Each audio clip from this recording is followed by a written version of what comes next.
에스겔 43장 1에서 12절 말씀입니다. 43장. 그 후에 그가 나를 데리고 문에 이르니 곧 동쪽을 향한 문이라.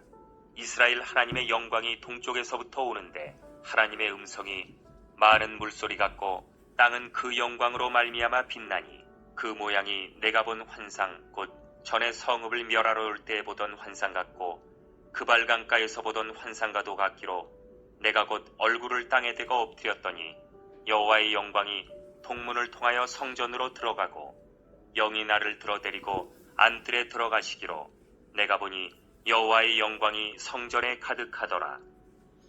사랑하는 형제 여러분, 7월 29일 토요일 저녁 묵상에 오신 것을 환영합니다. 에스겔 선지자는 40장에서부터 42장까지 하나님께서 보여주시는 새 성전의 규모와 모양을 전했습니다. 이 새 성전을 보여주시는 뜻은 이스라엘이 다시 하나님 백성으로 자격을 회복하게 된다라는 분명한 비전을 보여주시는 것입니다. 에스겔의 이 예언은 포로민 이스라엘에게는 감격스러운 소망이었을 것입니다. 이제 43장에서는 성전의 존재 목적이 되시는 하나님의 영광이 임재하심으로써 감격적인 비전을 가지게 하십니다. 1절. 그 후에 그가 나를 데리고 문에 이르니 곧 동쪽을 향한 문이라. 네, 동문이죠. 성전 경내를 둘러보며 청량을 하던 작업을 마친 후에 동문, 즉 여기가 이제 입구인데 성전 바깥에 정문으로 나왔어요. 처음 들어갔던 문입니다. 여기에서 들어가고 다 둘러보고요. 다시 나왔습니다. 자, 2절. 이스라엘 하나님의 영광이 동쪽에서부터 오는데, 자, 여기에서부터 왔어요. 오는데 하나님의 음성이 많은 물소리 같고 땅은 그 영광으로 말미암아 빛나니 그 모양이 내가 본 환상 곧 전에 성읍을 멸하러 올 때에 보던 환상 같고 그발 강가에서 보던 환상과도 같기로 내가 곧 얼굴을 땅에 대고 엎드렸더니. 네, 이것은 자, 이 동문에 왔더니 이제 동문 밖에서부터 여호와의 영광이 등장을 하시는데요. 여호와의 영광은 과거에 성전을 떠나셨습니다. 떠나시던 그 장면은 에스겔 10장과 11장에 나옵니다. 에스겔 10장 18에서 20절을 보면 여호와의 영광이 성전 문지방을 떠나서 그룹들 위에 머무르니 그룹들이 날개를 들고 내 눈앞에 땅에서 올라가는데 그들이 나갈 때에 바퀴도 그 곁에서 함께 하더라 라고 이 바퀴 얘기가 나와요. 바퀴. 그들이 여호와의 전으로 들어가는 동문에 머물고 이스라엘 하나님의 영광이 그 위에 덮였더라. 그것은 내가 그발 강가에서 보던 이스라엘의 하나님 아래에 있던 생물이라. 그들이 그룹인 줄을 내가 아니라. 그래서 여기에 지금 뭐 빛으로만 보여 있지만 그룹들이 있습니다. 네, 이것이 떠나던 장면 에스겔 10장 18에서 20절에 나와 있는 부분이고요. 에스겔 11장 22에서 24절. 그래서 그 완전히 떠나기 전 그게 10장에 나온 거고 그 말씀하시는 내용들이 쭉 나오다가 다시 11장에 그 다음 장면이 나와요. 그때 그룹들이 날개를 드는데 바퀴도 그 곁에 있고 이스라엘 하나님의 영광도 그 위에 덮였더니 여호와의 영광이 성읍 가운데서부터 올라가 성읍 동쪽 산에 머무르고. 완전히 떠나신 거예요. 성전을 떠나서 성읍 동쪽 산으로까지 가서 잠시 머무르신 이 부분입니다. 그리고 나서 주의 영이 나를 들어 하나님의 영의 환상 중에 데리고 갈대아에 있는 사로잡힌 자 중에 이르시더니. 이렇게 다시 되돌아온 거예요. 에스겔이. 예. 그래서 이렇게 떠났다라고 하는 걸 분명히 봤는데 성전을 떠나심으로 완전한 절망이 되었었는데요. 이제는 다시 돌아오시는 것을 보여주시는 것입니다. 그 영광의 모습이 에스겔 1장에서 그발 강가에서 보던 환상과도 같기에 하나님이구나 하고 알아보고 엎드렸고요. 에스겔 1장의 내용을 그림으로 비슷하게 유추해낸 것들이 인터넷에 있어서 참고를 하자면, 자, 에스겔 1장의 내용들이 이렇게 그림으로 유추해 있었어요. 이게 그룹들이고요. 그룹들이 넷 있었죠. 지금 둘만 앞에 보이지만, 그리고 그룹들마다 각기 이렇게 이제 바퀴들이 있었어요. 바퀴. 그리고 안에 막 눈들이 많은 이런 바퀴라고 했고요. 영이 거기에 있다라고 하는 이런 표현들도 있었죠. 그리고 그 위에 하나님, 그러니까 단쇠 같은 분, 단쇠 같은 이 몸이 이런 분이 계시다 이런 표현이 있었죠. 그 위에 이제 무지개 빛으로 보석, 보석 같은 무지개 같은 보석 이렇게 있고요. 그다음 다른 그림도 한번 보죠. 네, 이렇게 네, 역시 비슷한 모습이죠. 이제 그룹이 있고 바퀴가 있고 그리고 그 위에 하나님의 보좌에 앉으신 분이 계시고 무지개 같은 빛이 이제 나고요. 네, 또 다른 그림 보면 또 비슷합니다.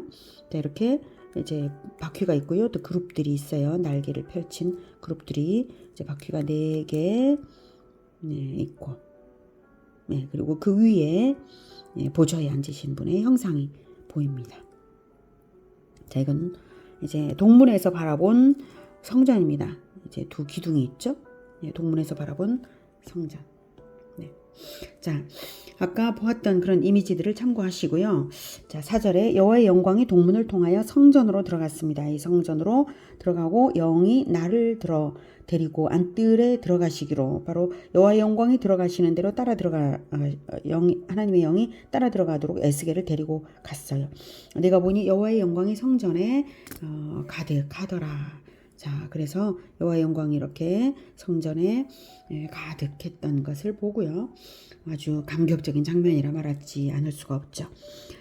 바로 이 장면, 여호와의 영광의 임재를 위하여 새 성전이 필요했고 이 장면을 보여주시는 것은 반드시 하나님께서 새 성전으로 돌아오실 것이니까 비전을 잃지 말고 회복의 때를 기다리는 언약 백성으로서 인내하라. 그래서 회복해서 돌아와서 이 새 성전을 건설하라 이런 뜻이죠. 그래서 하나님의 임재를 고대하라 이런 뜻입니다. 그래서 하나님의 임재를 뜨겁게 사모하라는 뜻입니다. 6절부터 이제 듣겠습니다. 성전에서 내게 하는 말을 내가 듣고 있을 때에 어떤 사람이 내 곁에 서 있더라. 그가 내게 이르시되 인자야, 이는 내 보좌에 처소 내 발을 두는 처소, 내가 이스라엘 족속 가운데에 영원히 있을 곳이라. 이스라엘 족속 곧 그들과 그들의 왕들이 음행하며 그 죽은 왕들의 시체로 다시는 내 거룩한 이름을 더럽히지 아니하리라. 그들이 그 문지방을 내 문지방 곁에 두며 그 문설주를 내 문설주 곁에 두어서 그들과 나 사이에 겨우 한 담이 막히게 하였고 또 그 행하는 가증한 일로 내 거룩한 이름을 더럽혔으므로 내가 노하여 멸망시켰거니와 이제는 그들이 그 음란과 그 왕들의 시체를 내게서 멀리 제거하여 버려야 할 것이라. 그리하면 내가 그들 가운데에 영원히 살리라. 네. 6절에 성전에서 내게 하는 말을 내가 듣고 있을 때에 어떤 사람이 내 곁에 섰더라. 말을 듣고 있을 때니까 7절 이하의 말, 여기서부터의 이 아래 이 말을 들은 들을 때이고요. 옆에 선 어떤 사람은 예수님으로 봅니다. 그런데 7절 이하의 말이 어떤 사람, 즉 예수님이 하시는 말씀인가 아니면 하나님의 말씀인가는 학자들에 따라 이견이 있는데요.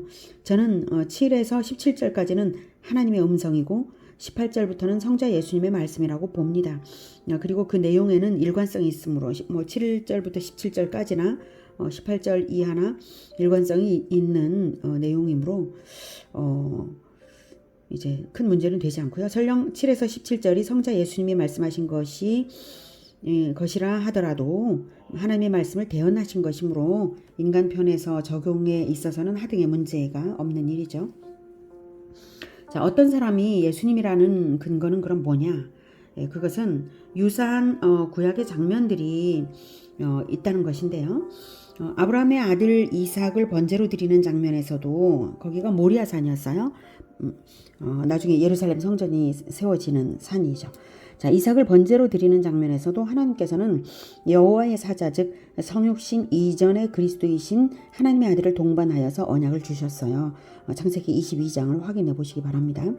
여호와의 사자는 그 말씀, 하나님의 말씀을 대언하시면서 자신이 바로 하나님의 아들이심을 알게 하는 표현을 쓰셨는데요. 창세기 22장 12절에 사자가 이르시되 그 아이에게 네 손을 대지 말라, 그에게 아무 일도 하지 말라, 네가 네 아들 네 독자까지도 내게 아끼지 알지 아니하였으니 내가 이제야 네가 하나님을 경외하는 줄을 아노라. 이렇게 말씀하셨어요. 아브라함이 하나님께 번제로 이제 이삭을 번제로 드리려고 했던 그 행위 자체가 실제로 번제를 받은 것처럼 나는 만족스럽고 너는 나에게 너의 아들을 아끼지 않았다. 이런 표현을 여호와의 사자가 한 거예요. 여호와께서 하신 게 아니라 그러니까 하나님이 하실 말씀하고 동일한 말씀을 하신 거죠. 바로 그 모리아 산에서 다윗이 번제를 드릴 때에도 나중에 다윗 왕이 거기서 번제를 드려요. 역대기 확인해 보시고 사무엘하도 역시 확인해 보시기 바랍니다. 그 번제를 드릴 때에도 하나님과 여호와의 천사가 함께 하셨고요. 다윗의 서원을 승인하는 제사를 천사가 명하셨습니다. 역대상 21장 17, 18절 이렇게 나와 있습니다. 하나님께 아뢰되 다윗이 아뢰는 겁니다. 아뢰되 명령하여 백성을 계수하게 한 자가 내가 아니니까 범죄하고 악을 행한 자는 곧 나니이다. 이 양떼는 무엇을 행하였나이까? 청하건대 나의 하나님 여호와여 주의 손으로 나와 내 아버지의 집을 치시고 주의 백성에게 재앙을 내리지 마옵소서 하니라. 여호와의 천사가 갓에게 명령하여 다윗에게 이르시기를 다윗은 올라가서 여부스 사람 오르난의 타작마당에서 여호와를 위하여 제단을 쌓으라 하신지라. 이렇게 다윗이 내 잘못이니 백성들을 심판하지 마시고 저에게 벌을 주십시오 하는 말을 나와 내 아버지의 집을 치시고 주의 백성에게 재앙을 내리지 마옵소서 이렇게 기도를 했어요.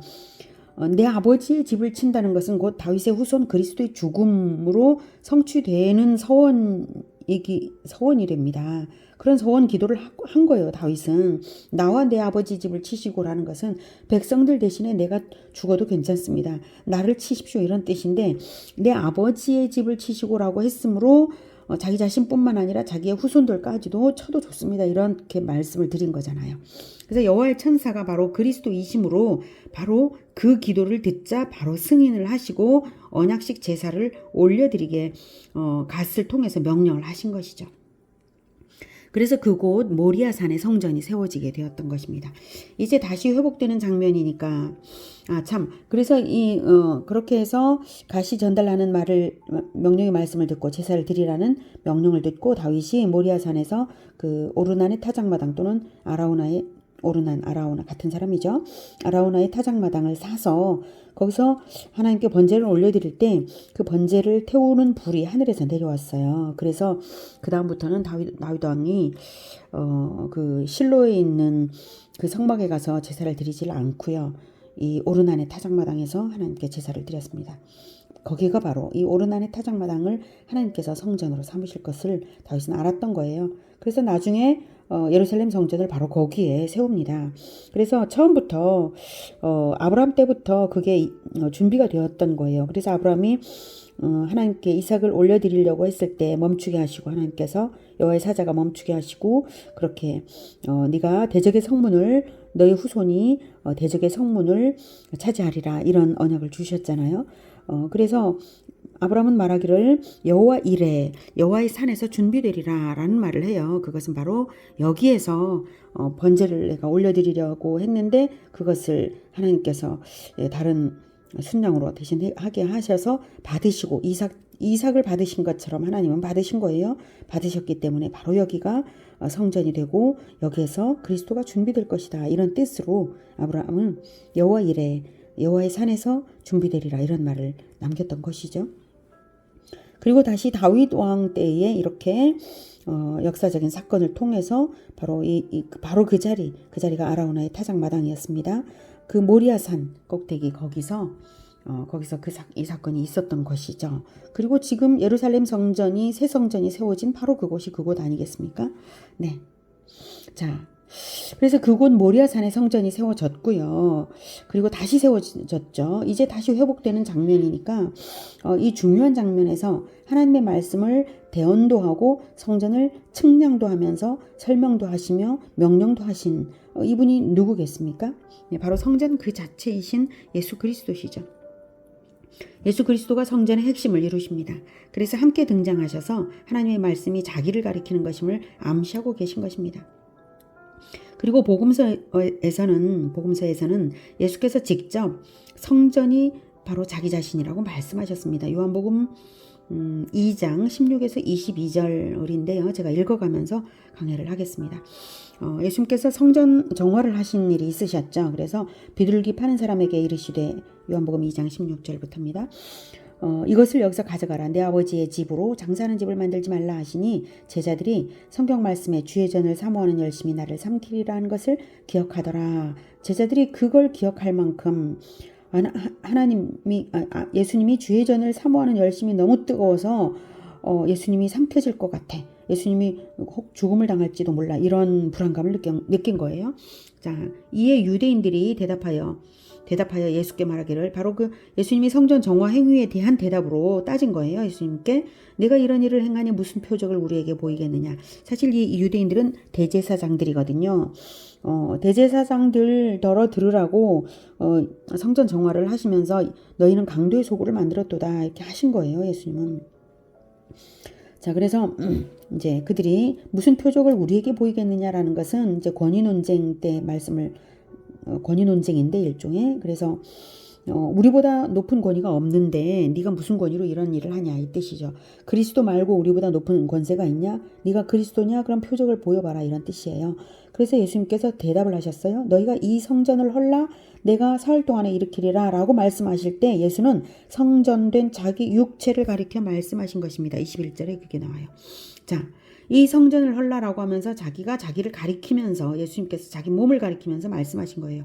그러면 너희들이 나를 헐어도, 즉 나를 죽여도 내가 사흘 동안에 일어날 것이다, 부활할 것이다 라는 예언으로서 요한복음 2장 19절과 21절이 있는 것입니다. 그러자 유대인들은 그 몸을 가리키는 것을 유념하지를 않고 그저 건물 성전만 가리키는 줄로 여기고 이르되 이 성전은 46년 동안의 지었건을 네가 3일 동안에 일으키겠느냐 하더라라고 말귀를 못 알아들었죠. 자, 그래서 예수님은 그런 말씀을 하셨던 것인데 제자들은 그걸 다 봐두었었기 때문에 그때는 이해를 못했지만 나중에 이해했다라는 뜻으로 요한복음 2장 22절 죽은 자 가운데서 살아나신 후에야 예수님께서 말씀하신 대로 정말 3일 만에 일으키리라 부활되었죠. 그렇게 부활하신 후에야 제자들이 바로 이 요한복음 2장에 이 말씀하신 것을 기억을 하게 된 거죠. 떠올리고 맞구나. 예수님이 그때 말씀이 이거구나 알게 되었고요. 성경과 예수께서 하신 말씀을 믿었더라.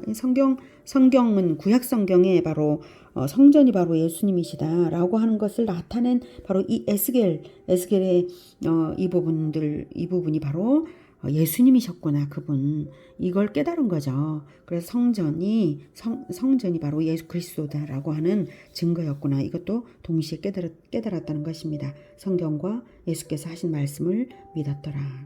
자, 동일하게 이 장소에서 일어난 일련의 역사적 사건들의 공통점에는 하나님과 여호와의 종, 즉 여호와의 사자 또는 여호와의 천사, 그분이 동행하신다는 것이고요. 아브라함과 다윗의 후손 그리스도의 헌신이 언약되거나 그 나라의 회복이 언약되고 있다는 것입니다. 또한 구약 성경의 여러 장면들에서 성육신 이전의 성자로 볼 수 있는 여호와의 사자가 종종 등장하십니다.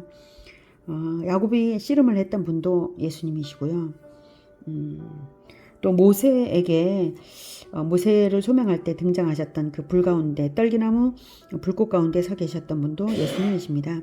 이제 그래서 어떤 사람이 바로 이 에스겔 옆에 서 있었던 어떤 사람이 바로 예수님이시라고 봅니다.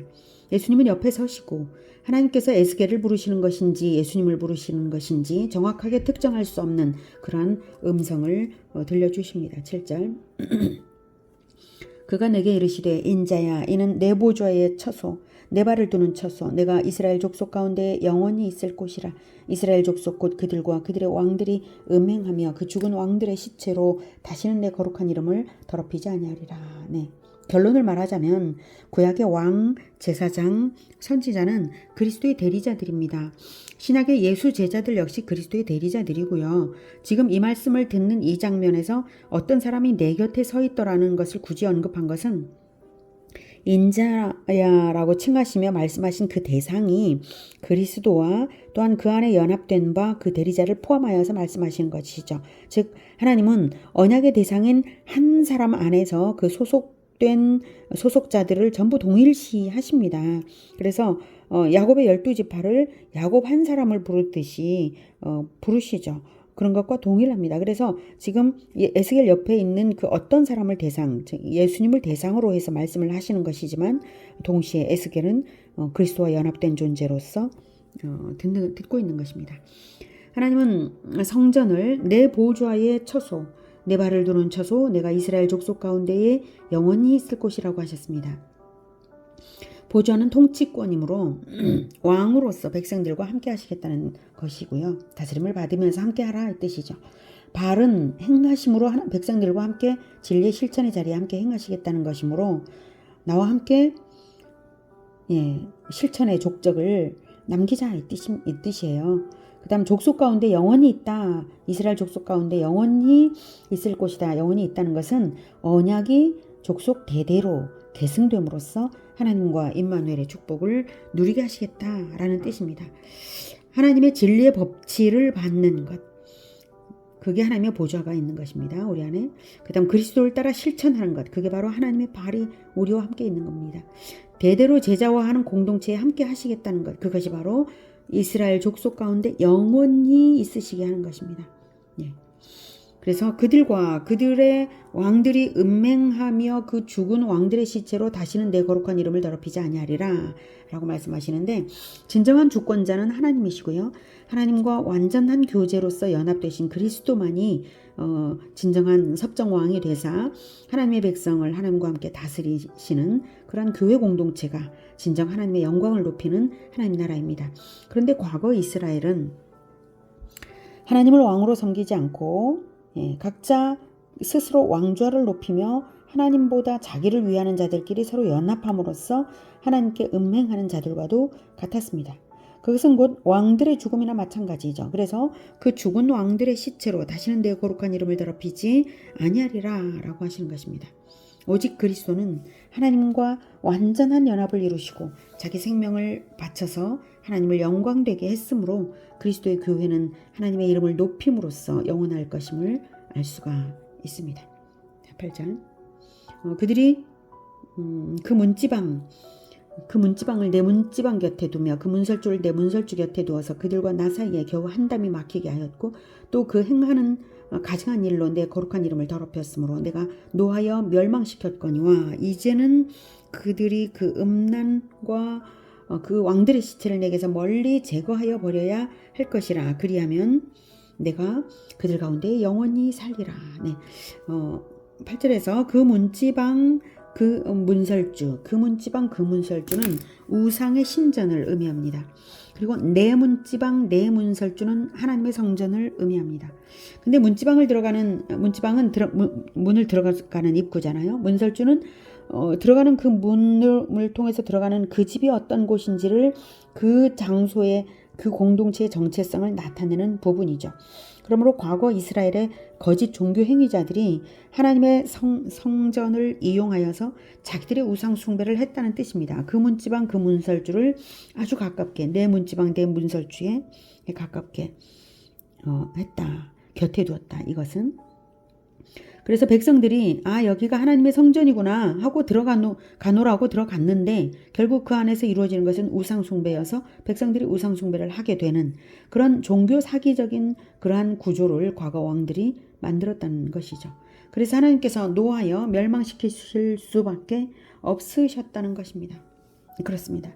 오래 참으시는 하나님께서 결코 오래 참으실 수 없는 종말적 현상은 바로 하나님의 이름으로 종교 사기를 치는 일입니다. 하나님의 이름으로 자기의 이기심을 섬기게 하는 것이고 하나님의 이름으로 자기 탐욕을 위해 숭배하게 만드는 것입니다. 이런 일들이 있을 때 하나님은 진노하시고 멸망의 심판을 내리십니다. 타락의 끝이 바로 그것이기 때문입니다. 9절 이제는 그들이 그 음란과 그 왕들의 시체를 내게서 멀리 제거하여 버려야 할 것이라. 그리하면 내가 그들 가운데에 영원히 살리라. 과거의 종교 사기적인 행실을 완전히 쇄신하라는 뜻이죠. 그것을 조건으로 하나님께서는 동거하실 것을 약속하십니다. 그러므로 우리 예수님은 자기 자신이 성전이라고 자신 있게 말씀하실 만큼 자기 자신을 위하신 것이 하나도 없으시고요.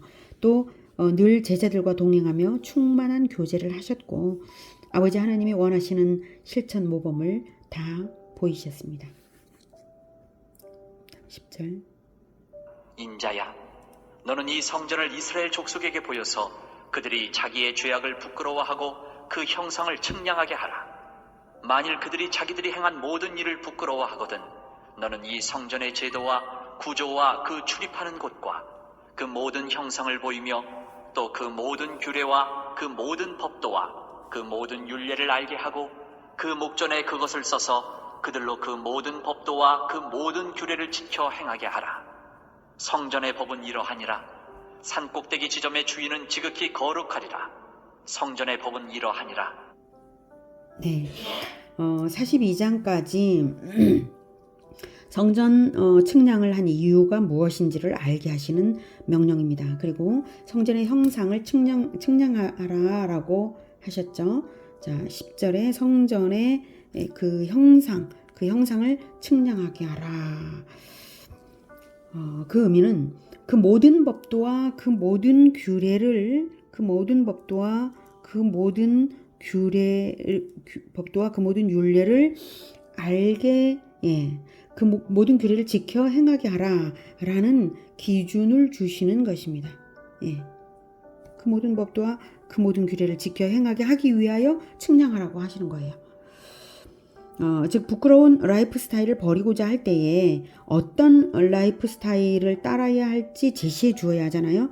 그래서 따라야 할 라이프 스타일이 되도록 하라는 뜻이죠. 죄악을 부끄러워하고 그 형상을 측량하게 하라. 그러므로 성전 측량의 의미는 그리스도의 법도를 온전히 배우는 것을 의미합니다. 내 삶과 그리스도의 법도를 견주면서 동행하려는 목적으로 측량하여 정확하게 자로 잰 듯이 그리스도의 행실을 따르라는 뜻입니다. 오늘은 새 성전의 동문으로 과거에 떠나셨던 여호와의 영광이 다시 들어오시고 그리고 진정 여호와의 영광이 함께하기 위해서는 자기를 위해서는 우상 숭배적 종교 행위를 버리고 그리스도의 법도대로 그리스도와 동행하는 것이 필요함을 배웠습니다. 진정한 성전이신 우리 주 그리스도와 동행하며 하나님의 영광 가운데 하나님의 영광이 가득한 그런 겸손한 교회 공동체가 되시기를 기원합니다. 기도하겠습니다. 하나님, 우리를 성전 삼아주신 것을 너무나 감사합니다. 우리는 오직 하나님의 독생자 예수 그리스도의 희생 위에 세워진 교회 공동체입니다. 주님, 우리를 끝까지 우리 주 예수 그리스도의 그 모든 법도대로 견주면서 끝까지 바짝 따르는 진정한 교제 공동체 성전이 되게 하여 주시옵소서.